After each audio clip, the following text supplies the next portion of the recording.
તો રામ રામ, જય શ્રી કૃષ્ણ, જય માતાજી, ગુડ આફ્ટરનૂન મિત્રો. અને આજે સન્ડે છે. સન્ડેની અંદર આપણે કંઈક નવા દાખલાઓ જે છે પૂછાતા હોય છે, નવી પેટર્ન છે પેપરનું એનાલિસિસ શું કરવું જોઈએ, શું ના કરવું જોઈએ, એના માટે તમને થોડીક મદદ થઈ શકે, રાહત મળી શકે એવા પ્રશ્ન જે છે એનું આપણે સમાધાન કરી રહ્યા છીએ.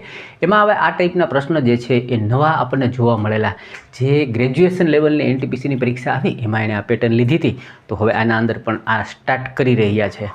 છોકરાઓ કીધું કે આવા દાખલાઓ આવ્યા છે, તો આપણે એને શીખી લઈએ, સમજી લઈએ. એક નાનકડો દાખલો પણ આપણા માટે એક માર્ક વધારી શકતો હોય તો શું કામ ન શીખવું, બરાબર છે. જોઈએ રિઝનિંગની અંદર આ જે પેટર્ન છે એને તમને બતાવતા પહેલાં એ ઉપર મોટો બધો ફકરો લખે કે નીચે આપેલી જે કાંઈ એમ કહેવાય કે અંકો છે એમને એક કોઈક ચોક્કસ પ્રકારની એક લોજિકથી જોડાયેલા છે, એની પાછળ એક તર્ક છે ને આમ છે ને તેમ છે ને એવું ઘણું બધું આપ્યું હોય. પછી કીધું હોય કે એને તમે જોઈ અને આપેલા ઓપ્શનમાંથી તમે જવાબ પસંદ કરો. આવડી જાય એવો પ્રશ્ન છે, ખૂબ જ સરળ છે.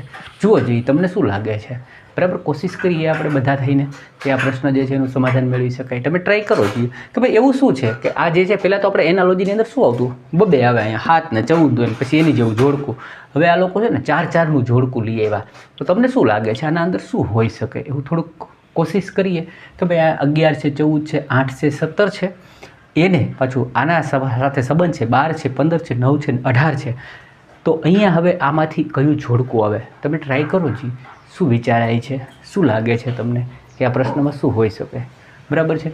તો હવે જુઓ આની અંદર એને લોજિક છે ને અલ્ટરનેટ લોજિક વાપર્યું છે. એટલે એક અલ્ટરનેટ એટલે એક છોડીને એક સાથે સંબંધ, એવું મને દેખાણું. કઈ રીતે દેખાણું તો કે ભાઈ આ 11 અને 8ને સંબંધ બતાવીએ આપણે, અને આ 14 અને 17નો સંબંધ બતાવીએ. એવી રીતે 12 અને 9નો કંઈક રિલેશન બનાવીએ, 15 અને 8નો કંઈક રિલેશન બનાવીએ. તો 11 અને 8ની વચ્ચે જે રિલેશન છે એ -3નું રિલેશન છે.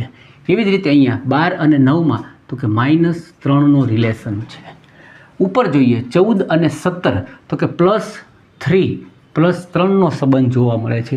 15 અને 18માં પણ +3નો જે કંઈ છે એ સંબંધ જોવા મળે છે. એનો મતલબ કે 3 માઇનસ અને 3 પ્લસ પણ એક છોડીને અલ્ટરનેટ આની સાથે વચ્ચેની સંખ્યાને છોડીને. તો એવું જોઈએ આપણે કે અહીંયા 3 અને 2, તો અહીંયા -3નો સંબંધ હોય તો 3માંથી 3 જાય તો 0 હોય. મારો જવાબ આ નથી. અહીંયા 4 છે અને 12 છે, જો -3નો રિલેશન બનતો હોત આપેલી રકમ મુજબ તો 4માંથી 3 જાય તો 1 હોવા જોઈએ, તો આ પણ મારો જવાબ નથી. ત્રીજો ઓપ્શન જોઈએ 5માંથી 3 જાય તો 2 હોવા જોઈએ, પરંતુ અહીંયા 3 છે, આ જવાબ પણ મારો નથી. 6માંથી -3 કરું તો 3 હોવા જોઈએ, તો ઓલરેડી છે. અને આમ પણ 3 ઓપ્શન નથી, તો ચોથું તો એ જવાબ હોવાનું જ છે. પણ આપણે શીખીએ છીએ માટે આપણે જોવું જોઈએ કે ભાઈ 9 અને 12 +3નો રિલેશન છે, તો કે હા છે. એનો મતલબ કે આપેલી જે રકમ છે એમાં જે કાંઈ લોજિક ચાલી રહ્યું છે, જે તર્ક ચાલી રહ્યું છે, જે રીઝન ચાલી રહ્યું છે, એ જ રીઝન મને અહીંયા લાસ્ટના ઓપ્શનમાં જોવા મળે છે. મારો રાઈટ આન્સર જે છે એ આ બનશે. આવો પ્રશ્ન આવે તો કરીને આવજો. મારું કામ હતું શીખવાનું, મેં શીખવી દીધું છે. મળીએ છીએ બીજા વિડીયોમાં.